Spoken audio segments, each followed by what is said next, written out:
This information is designed to provide accurate and authoritative information with regard to the subject matter covered. It is offered with the understanding that the presenters are not engaged in rendering legal, accounting, or other professional services. If legal advice or other expert advice is required, the services of a competent professional should be sought.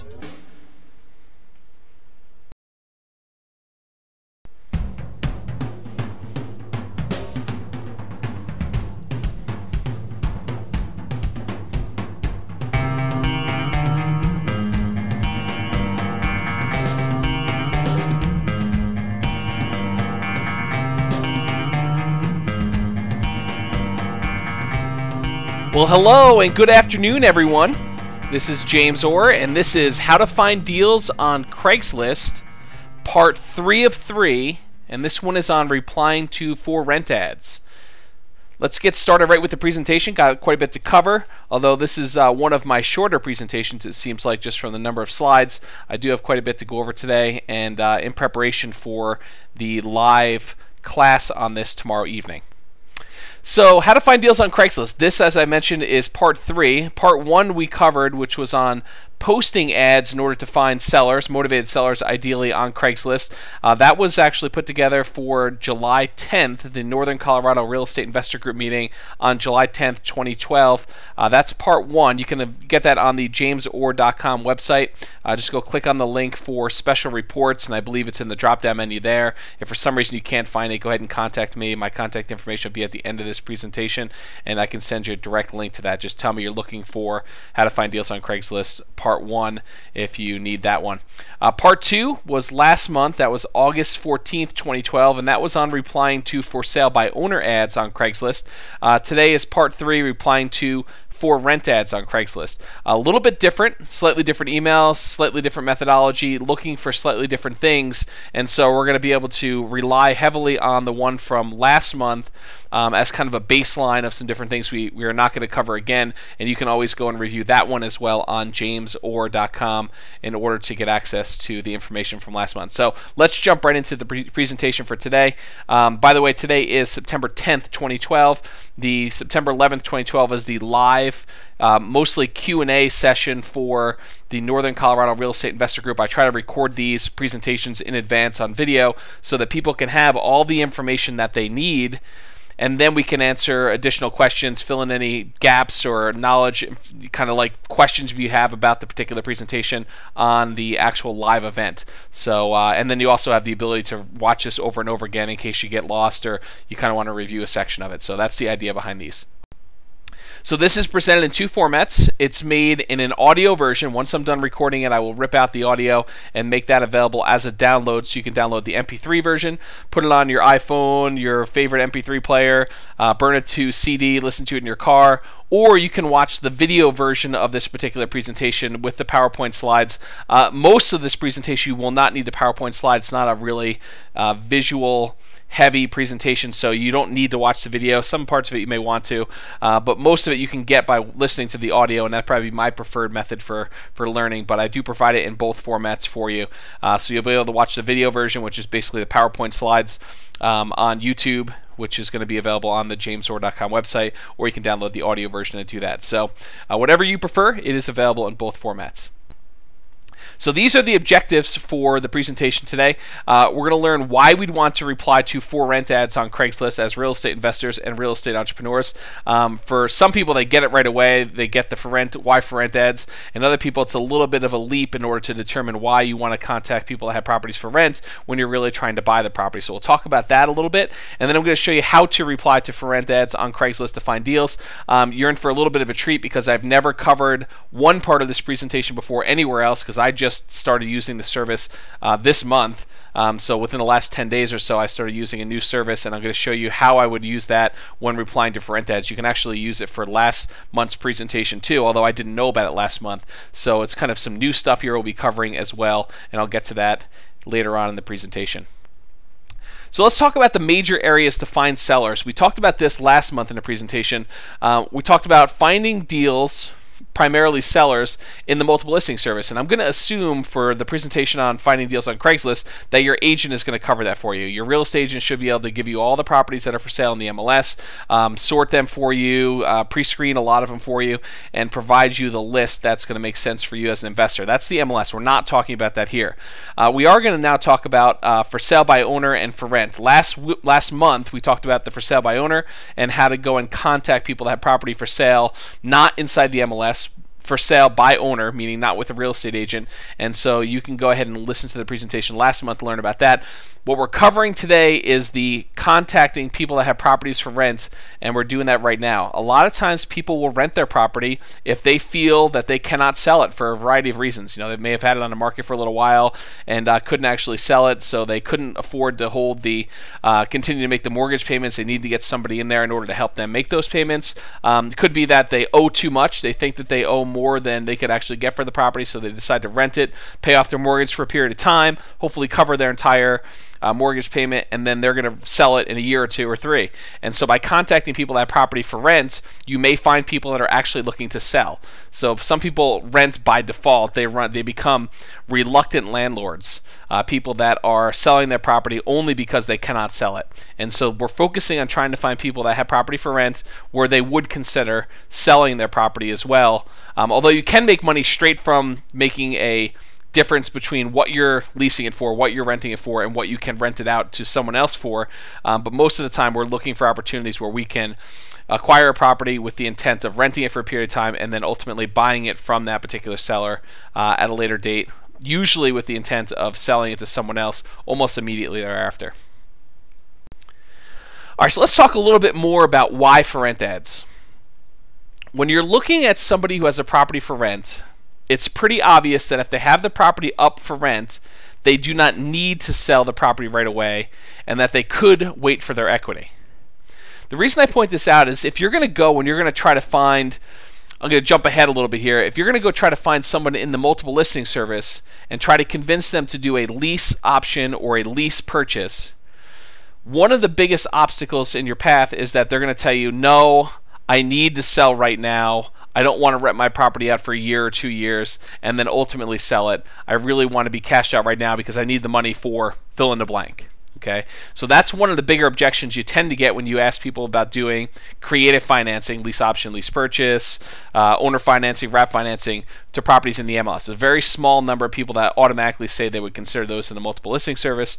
And so one of the advantages of contacting people that have property for rent is we know that they do not need to sell the property right away. They've got the property up for rent. They are presumably going to be renting the property for 12 months, maybe even longer, and so you know that they don't need to sell right away. They could wait for the equity that they have in their property. So that's one of the big advantages of why we want to contact for rent ads. They've also told you, another big reason is they've told you they're willing to accept monthly payments.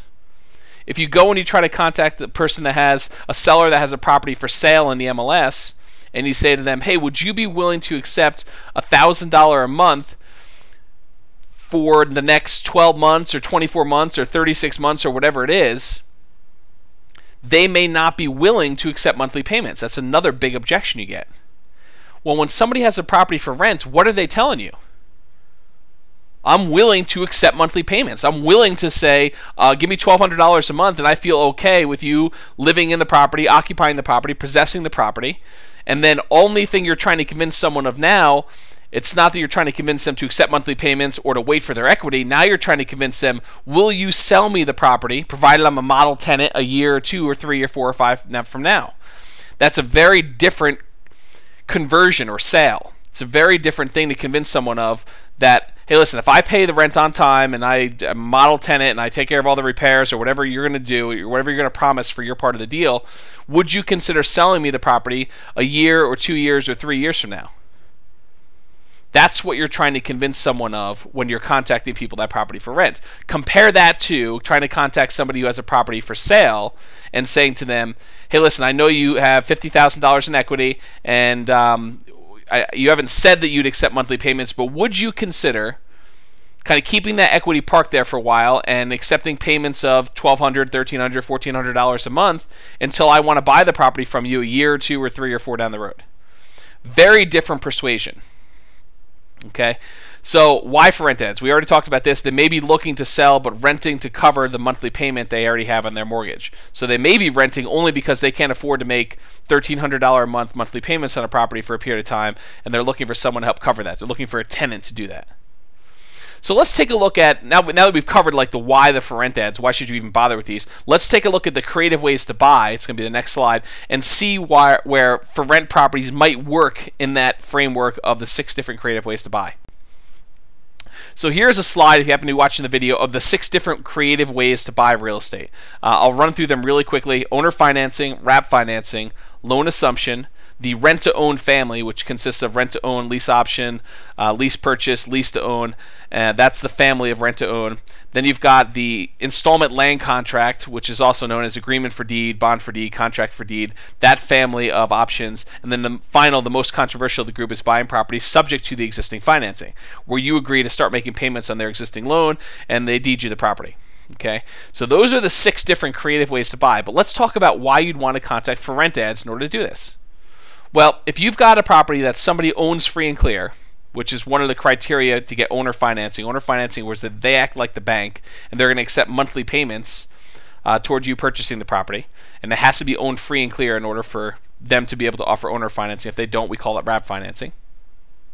But if they're going to offer you owner financing and they've got the property up for rent, well, you know that they're willing to accept monthly payments. Now it's a matter of convincing them, hey, listen, rather than renting me the property, why don't we just do an owner financing situation? You know, you're asking for $1,100 a month rent. Why don't I pay you $1,200 and we'll apply $100 of that toward the purchase, and you'll do that for whatever time period you can negotiate, 2 years, 3 years, 4 years, 5 years, 10 years, whatever you can negotiate, 30 years, and you're going to ask them to act like the bank and finance it. That's a very different presentation than trying to go to somebody in the MLS and saying, hey, look, I realize you have your property up for sale. I also looked in public record and I see that you own it free and clear. Would you consider monthly payments of $1,200 a month? And we'll put $100 toward my monthly payment toward the purchase of it, and we'll go for X number of years. So that's one of the reasons why you may want to do for rent ads. Wrap financing. Somebody has a small underlying mortgage on it and they've got the property up for rent. You may be able to convince them, hey, look, why don't we wrap this particular loan? I'll start making payments toward that particular loan on it, and then I'll make an additional payment to you, and we'll just have you wrap a new mortgage around the underlying one, and we'll structure it that way, and I'll acquire the property from you. If you're contacting someone that's a property for rent, they're already in the mindset of collecting payments, and they could see that. Then it's just a matter of agreeing to terms and figuring out how it's all going to work. What about loan assumption? If somebody has a property for rent, maybe the reason their property is for rent is they owe more than they think they could net if they sold it with a real estate agent. So maybe it's a $200,000 property, they owe $190 on it. Maybe it's at a really good interest rate, like 4%, and it's assumable. Maybe you want to go in there and you say, hey, listen, I realize your property's for rent for $1,200, but I really would like to buy. Do you happen to know if your loan is assumable? And they say, well, it happens to be assumable. But if I were to go sell with a real estate agent, on a $200,000 purchase price, I'd be paying $12,000 in commission. Well, I owe $190. So that's really not going to work for me because I'd have to come out of pocket $2,000 to sell it. But you say, well, wait, not so fast. You had your property up for rent. I'm contacting you directly. Why don't I just agree to take over your loan? I will assume it. I'll go to the bank and I'll do a formal loan assumption. Instead of renting it, I will acquire the property. Or maybe you say, look, I will rent it for a year, but I want the right to be able to formally assume your loan at the end of the year instead of going out and getting new financing. Or maybe it's the end of 2 years. It's whatever you decide to negotiate. But now you're going to someone who has a property for rent and you're asking if they could do a loan assumption. What about rent-to-own, lease-to-own, lease option, lease purchase? Well, let's walk through each one. Rent-to-own and lease-to-own are generic ways of describing lease options and lease purchases. Okay, so that's just the generic way of saying I'm doing a lease option or lease purchase. It doesn't technically say which one you're doing. But the idea is that you're renting the property and you have some way that in the future you're going to be able to acquire the property, whether that's an option agreement where you have the right but not the obligation to buy, or whether you have a purchase contract, which means that you have the intention of following through and buying on that property by exercising your purchase contract. You're going to close on it using the purchase contract. Okay, so if you had a lease option, you go to the person, you go to the seller, you say, look, I realize you have your property up for rent. I'd like to rent it from you. I'd like to lease it from you. and I will pay you $1,200 a month. But what I would like from you is, if I'm a model tenant, I pay my rent on time all the time, I take care of the property, keep it in good condition, I would like for you to be able to sell it for me at a price that we'll agree on in an option, but I would like the option to be able to buy it a year, 2 years, 3 years, 5 years, 10 years, 15, 30 years down the road from now. Would you consider something like that? And a percentage of the people will say yes. What's the percentage? Changes all the time. But some percentage. And each person's different. And so you go in there and say, I would like to lease the property and I would like the option to buy it. That's the lease option. What about you go to somebody and say, look, you got your property up for rent. I would like to rent it from you. And I'll pay you the $1,200 a month or whatever it is that you've agreed to. And then I would like you and I to agree up front that I will be buying the property from you. Let's actually have a purchase contract in place that says, just like I was going to buy a property right now and I was going to close in 30 days, we're going to have a purchase contract, except we're not going to use 30 days, we're going to use a year. Or we're going to use 2 years. Whatever the time frame it is you have in order to be able to use that contract in order to close on the property. That's a lease purchase. It's a lease with a purchase contract. And so you can go to them and say, look, I realize you got your property up for rent, but what I would like to do is buy it. I'd like to rent it from you while whatever it is you're trying to do. In some cases, you're looking at it as a rental property for your portfolio. Another case, you may be actually trying to acquire for yourself, to live in maybe. And so you go up to them and say, I'd like to lease purchase it. What about installment land contract? In other states, they call them agreement for deed, bond for deed, contract for deed. Installment land contracts, where just like when you buy a car, you actually agree to make payments over a period of time, and then at the end of you fulfilling your agreement, you get title to the car, or in this case, you get ownership of the house. You get title to the house. That's what installment land contract is. You have an agreement in place where you're going to agree to do something, usually pay a certain amount of money, usually monthly for a period of time or a lump sum. And then at the end of that period, you will end up getting title to the property. Or you'll have to refinance, and then you'll get title to the property. Okay, so what you can basically the same idea as the other ones. You go to the seller and you say, I'd like to actually make you these monthly payments, and then provided I make these monthly payments over this period of time, at the end of that time period, you're going to give me title to the property, or you're going to allow me to pay off the balance of this thing by refinancing, and then I will own the property. And then finally, subject to, the most controversial of the group. But let's say you had somebody who was about to go into foreclosure. They had their property up for rent to see if they could possibly rent it out to save themselves from foreclosure. Maybe they're a month behind on their mortgage payment right now. And you come in and say, look, I'd like to rent the property from you, but I ultimately would like to buy the property. And they're like, great, I'm heading into foreclosure. I'd love to sell the property. I just can't because I owe more than the property's worth in this particular example. And so you say, okay, great. I'd like to actually buy the property. Let's go to our attorney, and this is how I think we should structure it. I will start making monthly payments. I'll send it directly to your mortgage company so you don't need to worry about it anymore. I'll actually bring the mortgage current, so I'll make up the $1,200, $1,300, $1,500 back payments, whatever it is, almost like a security deposit, right? Like you don't normally put up a security deposit when you go rent a property. In this case, you're actually going to take what would be a security deposit and you're going to pay off the back payment of the mortgage, whatever is in arrears, whatever is owed, okay, like the back payments, the payments that they missed. And then you have your attorney draft up the agreement. It says you're going to make the payments directly to the mortgage company. They're going to transfer ownership of the property to you. That's what subject to is. And definitely have an attorney do this. Don't do it yourself.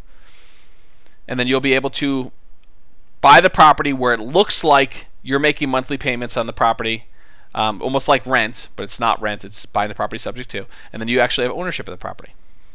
Okay, so that's why we might want to contact for rent ads, because it's an easier jump to go from rent to these creative transactions than it is to go from sale to these creative transactions most of the time. Okay, let's continue on. All right, so this is based loosely, this presentation is based loosely off my Contact Craigslist for Rent Ad checklist. It's under the Real Estate Investor Marketing to Buy checklist. And basically what it says is this: go through all the for rent ads, we're going to talk about primarily on Craigslist, and inquire about the ones that look interesting to you. That's basically what it is. Okay, so let's continue on. Why not just spam all of the landlords on Craigslist? Why not just contact every single person that's a front ad out there and say, hey, look, would you consider selling me your property? Well, most properties are not going to meet your criteria. you're going to look at a lot of these things and they're not going to fit for some reason or another. It's either an apartment or it's a $600,000 property that doesn't really meet your investment criteria or any other number of things. Okay, so most of them are not going to meet your criteria. You're going to be going through and you're going to find the ones that look interesting to you. And then those and those alone, you're going to go and contact. If you were going to go contact all of them, your email would be blocked by CraigsList. So you send basically an email to every person that's got an ad up on CraigsList. It's not going to take long for CraigsList to say, wait a minute, this guy is emailing every single person on here. It looks like spam. People are complaining that it's spam. So what we're going to do is we're going to cut this person off, and we're not going to deliver any of the emails that they're sending to anybody. And that just means you're not going to be very effective at all. You're going to be sending out emails, everything is going to look like it's going through, except CraigsList is going to be filtering them and just saying, no, we're not going to deliver them. Okay, so you only want to contact a small percentage of all the ads that are up there, only the ones that meet your criteria. Okay?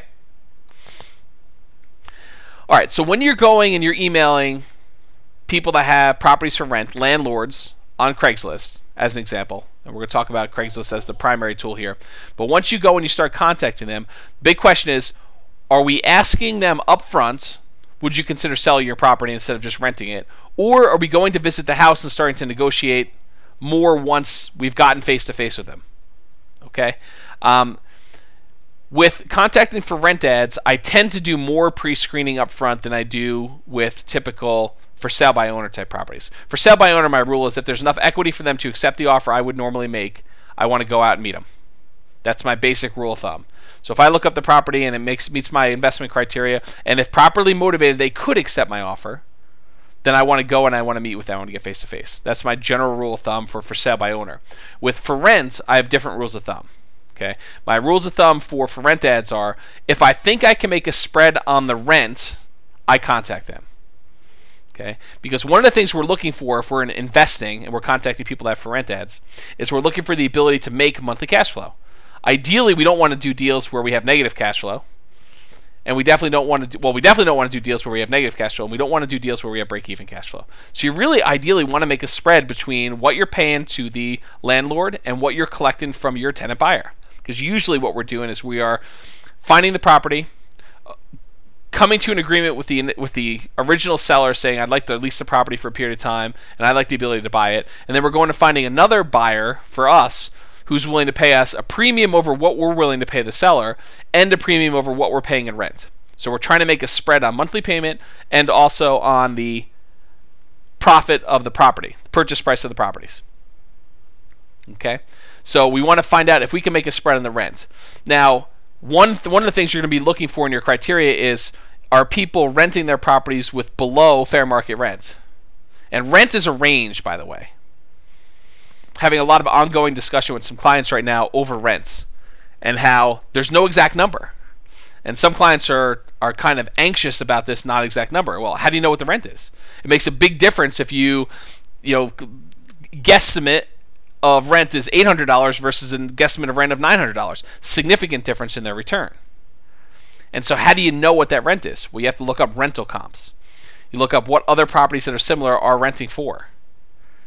And in periods where you have a significantly increasing rent rates, like we have in northern Colorado, Fort Collins, Loveland, over the last 9 months, then you have these things where there's a house next door that's been rented for 3 years. They're charging $1,100, but that the property's fair market rent, if you look around town and see other properties that are similar and what they're renting for, it's more like $1,300. That's a pretty big difference, $200 a month, especially when you look at your return on investment. So we're looking whether or not there's an opportunity for us to make a spread on the rent. Could be that the seller or landlord is charging below market rent, or it could be that we know something about how we're going to sell the property that we can get a premium. For example, fair market rent may be $1,200, but on a $250,000 property, which $1,200 might be the rent for, we can actually talk to our tenant buyer and explain to them that your monthly payment, if you were going to go get new financing on this, might be whatever it is, $1,500 with principal, interest, taxes, and insurance. And so we're really going to be charging them the $1,500, and we're going to be paying the seller $1,200, because that's what fair market rent is. And so we can sometimes make the spread between the two and give them a discount on the purchase price as if they were actually getting short-term owner financing from us. A little bit beyond the scope of what we're talking about here in this presentation, but if you need to learn about deal analysis and stuff like that, and you're a client, definitely contact me. I can walk you through some of those scenarios. So we're looking for opportunities where we can make a spread on the rents. If I can make a spread, if I look at the property, I'm like, you know, I think I can make $100, $200 a month, whatever the spread is, $50 a month in some cases. If I can make a little spread on the property, then I want to reach out and contact them to find out if they would be even open to selling the property. Some of them will, many of them will not. So that's when I reach out. If they say they consider selling it to me and they have enough equity in the property, I want to go meet with them. That's my second rule for the rule of thumb part of when do I contact them. Okay? So ideally, I find out if I can make a spread, and I could usually do that remotely. Then I contact them and ask them if they would consider selling. And I'll show you the emails for that here in a second. But if they have enough equity and they respond back that they might consider something like that, I want to go meet with them. I want to get face-to-face. I want to go see the property. I want to talk to them, build rapport, and then make my presentation as to what I could do and how it would be helpful for them and helpful for me and helpful for my tenant buyer. Okay? So that's about asking up front versus visiting houses. All right, let's talk about how we're going to manage all the ads that we're going to do. We're primarily talking about CraigsList. You can definitely go and look at other for rent type of websites. Just go look at all those. But primarily I'm talking about using CraigsList. CraigsList is by far the most popular of the classified ad websites, so I'll primarily focus on that. So for RSS readers, we want to use those in order to keep track of which ads we've looked at on CraigsList, which ones we replied to, which ones we're interested in, and which ones we're not or we've decided to pass for. So for the ease of managing the posts, I use something like Google Reader. You can use whatever RSS reader you want. I talk about RSS readers and CraigsList and everything else in the previous presentation, part 2 for last month. Go listen to that if you want additional information. I'm going to kind of breeze through this today. But it allows you to mark ads that you've looked at as read, so you can see which ones you've done, which ones you haven't done. You can also organize the ads as which ones you're interested in, which ones are, looking good for fixer-uppers, which ones are good for owner financing, which ones are good for lease option, and you can kind of keep track of all that. Okay, that's what I do with RSS readers when I'm kind of keeping track of ads. So I'm going to run very quickly how to subscribe via RSS to this, but go listen to the other presentation if you want a more detailed, slowed down one. So load up Craigslist.com. Go to your preferred city. I've got Fort Collins shown on the screen here. Click on the real estate for rent. It's actually apartments/housing under the housing section. Shown in the image to the left is a big arrow pointing to it in case you don't know where it is. Once you click on that, it's going to pull up a list of all the different properties that are there for rent. At the very bottom of that page is a link to subscribe to the RSS feed for that particular category on Craigslist. And I'm going to zoom in on the next slide and take a closer look. There it is. It shows you a little orange kind of reverse font, like bright orange background, white RSS and letters, showing you just click on that, or you may need to right click and paste that URL into your RSS reader and then be able to do that.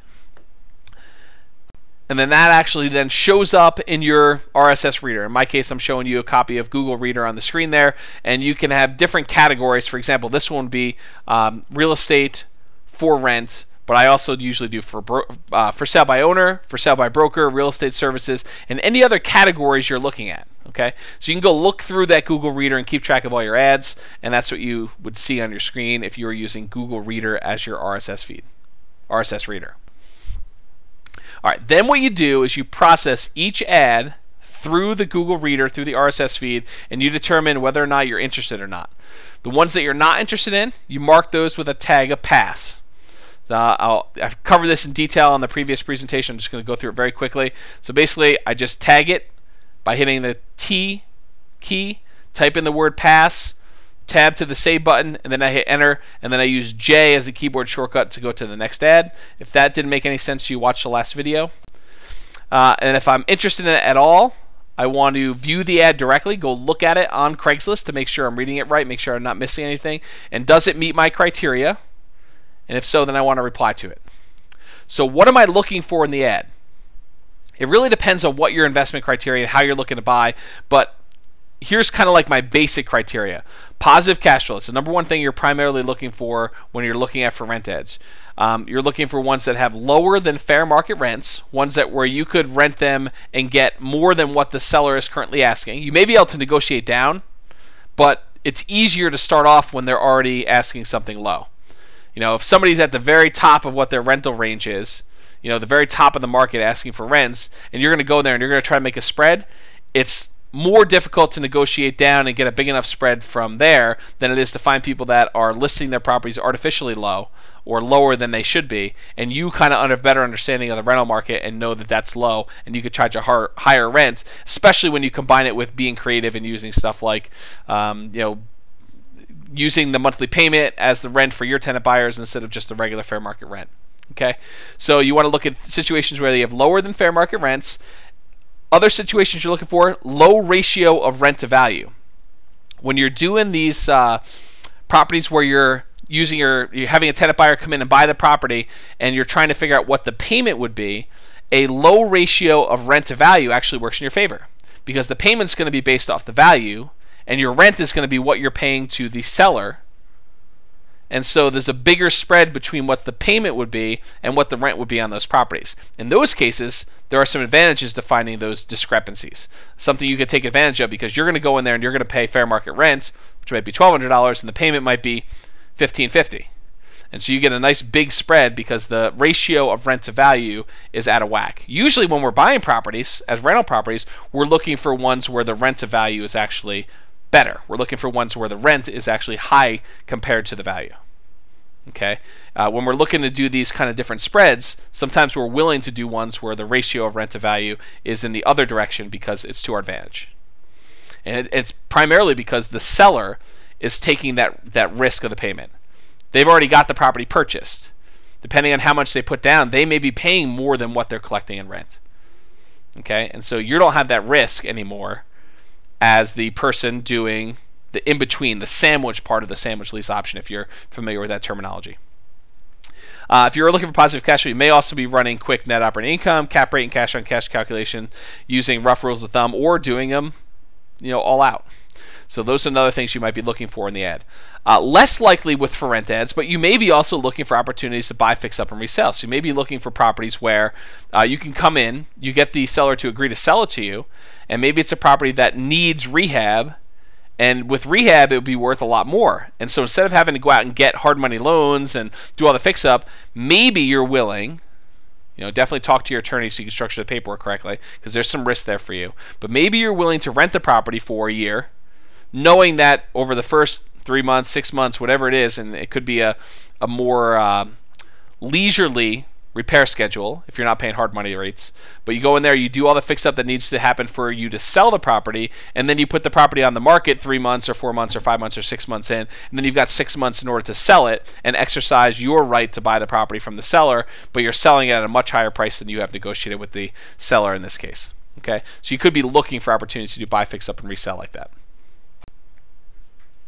All right, so you go through and you process each ad from the Google Reader. If you're interested, check to see if you've contacted them before by checking your contact management software. I use HiRise, so I go look up the person's name, the property address in some cases, or the phone number, and I'd see in HiRise if I've already contacted them. Do I have a seller property information file put together? If I don't, I go ahead and start one. I contact them and I tag the ad on Google Reader as interested. Remember I talked before about how you contact them. Do you pick up the phone? Do you try to schedule time to go meet with them in person? Do you do telephone? Do you do email? Primarily on here we're talking about email, but if it's a really killer deal, pick up the phone and call them. Schedule time to go see them. Okay, and we're going to talk about some sample email replies here, but that's if you really want the deal, you want to use your hierarchy of effectiveness and actually get face-to-face ideally. Next most important thing probably be get on the phone or email of the most common contact. There's some subtlety in there, some other ways to do it. All right, so when I go and I try to contact people with email, I'm usually going to be emailing them from the ad on Craigslist. Usually they have an anonymous email address on there, which means that they're using the Craigslist anonymizer. It doesn't show their real email address. It shows some email address on Craigslist that when you email it to there, Craigslist forwards it on to them, which is one of the reasons they can block a whole bunch of emails if you keep on emailing all the ads instead of just the ones that you're interested in. But if you're going to go do that, the new thing that I discovered this last week is a service called Yesware. Yesware is like an email add-on to Gmail, the Google email service, primarily built for salespeople, and it allows you to have email templates which largely replaces the need for auto hotkey. If you listen to my presentation from last month, I talk about auto hotkey as your way to do email templates to kind of reuse different emails that you're using, and I talk about it a little bit here today on the next slide or two. But it replaces Yesware replaces the need for auto hotkey. You can use templates right in Yesware in order to do those things. But the really cool thing that I like about Yesware and why I've actually decided to start using it myself is it allows some email tracking. So this is really a cool tool if you're trying to determine, are my landlords opening my emails? Are they even getting my emails, number one? Or are they not replying to my emails? So you can kind of tweak some different things you may be saying in your email to find out, oh, they usually open it when I say this, or they usually reply when I say this, they usually don't reply when I say this, and you can track that. So the email tracking part of Yesware allows you to see if people open the email that you sent. It also allows you to see if they've clicked on a link in the email that you've sent. I don't recommend you send links when you're contacting for sale by, not for sale by owners, for rent ads. But if you were doing it like for your normal email and you kind of were sending links to something, you can easily track to see if people clicked on links, when they clicked on links, and so on. It also gives you some statistics on how many emails you sent, how many were opened, how many were replied to, and as I mentioned before, how many links were clicked on the email. So you can see that all in one big chart. It shows you a little graph and shows you how effective you were. If you want to send out 20 emails a day or 50 emails a day or whatever number you're doing, you can kind of keep track of how many you sent out and if you're kind of achieving your goal using Yesware. So you can go check it out. It's free. You can go yesware.com and see that, YESWARE.com. Just go on there and you can download it. I believe they do, the free version is like tracking of 100 emails per month or 100 interactions per month. If you need more than that, I think it's like $5 a month. So it's for you to decide if you want to use it, but you can definitely go try it out with Gmail. I would recommend it for seeing how effective you are with doing your emails to for rent ads and find out where you can make improvement. And just to see if people are opening your email and if they're replying back. And if you see a lot of people opening your email but they're not replying back, I'd change your message. Okay, so kind of adapt your message over time in order to improve that. If you're not going to use Yesware, you're going to want to use something like Auto Hotkey. Auto Hotkey is a tool for allowing you to create email templates that you can use to reply to ads that interest you. It's a free download, autohotkey.com, AUTOHOTKEY.com. Use that in order to do email templates if you're not going to use Yesware or if you're not going to use templates somewhere else. Someone else in our last meeting mentioned they use Google has its own kind of like template email system, and I'm sure Outlook has a very similar thing too. But I like Auto Hotkey. It's what I've been using. I probably will switch over to Yesware. I just signed up for Yesware within the last week, and so I probably will start moving some of my templates from Auto Hotkey to Yesware just to kind of have it all in one spot. All right, so sample replies. I strongly encourage you not to just use my replies verbatim. Okay, I can say things because of my personality and just how I come across that you may not feel comfortable saying. Don't do that. You know, write in your own style and your own personality, and you know, adapt your emails to see which ones are getting the responses over time. But you can start off with this as kind of like a model of what to kind of say and how I kind of approach it. But then you're going to want to use your own personality to modify these and kind of speak in your own voice. So add these templates to Auto Hotkey or Yesware, and I'll go over some of the samples that I've given you here as well. All right, so here's one sample. You find an ad, looks really interesting, you can make your spread on it. So here's how I might respond to that particular ad. I noticed your 3-2, that's a 3-bedroom, 2-bath property for rent on Craigslist. I have some folks that I'm working with that are looking for something they can rent but that they will ultimately buy. Would you consider renting the property with an option to buy? And I put lease option there in parentheses. And then I say thanks, and I look forward to hearing back from you soon. Notice it's a really short email, and all I'm really asking them is, hey, I acknowledge you've got a property for rent. I'm not silly. I'm not thinking you have a lease option there. It says for rent. I'm acknowledging it's for rent. I'm acknowledging it's a 3-bedroom, 2-bath property. I might even say something about the property. You know, it's got a really big backyard, like they mentioned in their ad, or the kids will really like the swing sets, or you know, the pool, or you know, it looks like it's got a really big basement, or whatever it is. There's something about the property that they know that I'm not just blanketing and sending the same email to everybody. Personalization is part of what gets the replies. Okay, and so you say, would you consider renting the property with an option to buy, lease option? And all I'm asking them if they would consider that. If they say, well, maybe, you know, it depends on the terms. Of course it depends on the terms. I would agree. So what we're doing is we're just asking them to interact. If they come back and they'd say, no, we really just want to rent it, great, they're done. right? Unless you're willing to do a deal where you're just renting the property and you're not going to have a lease option part of it. Okay, so that's one sample reply. We're just getting them to reply back, and then we're having a dialogue with them. Call them up on the phone, have another couple email exchanges, go meet them at the property, kind of work out whatever that is. Usually when they reply back and they say, yes, say, great, I'd like to come out and see the property, see if it's going to be a good fit. When can I meet you out there? Okay. All right, here's another sample reply. Just came across your 4-bedroom, 2-bath property for rent. Would you consider selling it? I'm looking for more investment properties that I can rent where the numbers make sense. See, this one's a little bit less clear, but it's still asking the same thing. Would you consider selling the property? I'm looking for investment properties that I can rent where the numbers make sense. Also, are you looking for more properties? I occasionally come across a property either at a time when I have more than I can handle or that just doesn't quite fit my portfolio's criteria. If you'd be interested in those, let me know, and I can find out a little bit more about what you're looking for so I can keep an eye open for you as well. Why do I have that second section in there? That whole second paragraph? Because if I have properties that I come across that aren't good fits for my portfolio, I might be able to wholesale that. Or if you have a real estate license like I do, then I could actually broker a transaction. So this is another way to find investor buyers, landlords, people that are looking for more investment properties. By contacting people that have property for rent and just asking them, are you looking for more properties? You know, you've got this property that you're renting. Are you a reluctant landlord and you really want to sell it? That's the first part. Or if you're an investor and you're looking for more of these and you don't want to sell it, still reply back to me because I may have deals for you. So you kind of like double duty your emails to for rent ads. Okay? So modify these to kind of get some ideas on how to go and do that. But that's basically it. This is the whole idea of contacting for rent ads in order to get them done. So if you want to, I've got some great resources for you. You can go to jamesorr.com/gift. It's the world's greatest free gift. You can get some information about that on there, jamesorr.com/gift, G-I-F-T.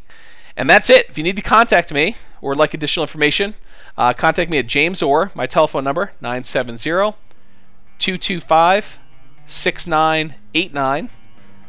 There's my mailing address on there. It's not my physical office address. I work from home. It's not a good idea to stop by that address because I won't be there, or my home address because I may not be here either. But you can contact me on my website too, http://jamesorr.com, JAMESORR.com. If you have any questions, give me a call, drop me an email, and I look forward to talking to you soon. Have a great day. Thanks again, everyone. Bye-bye for now.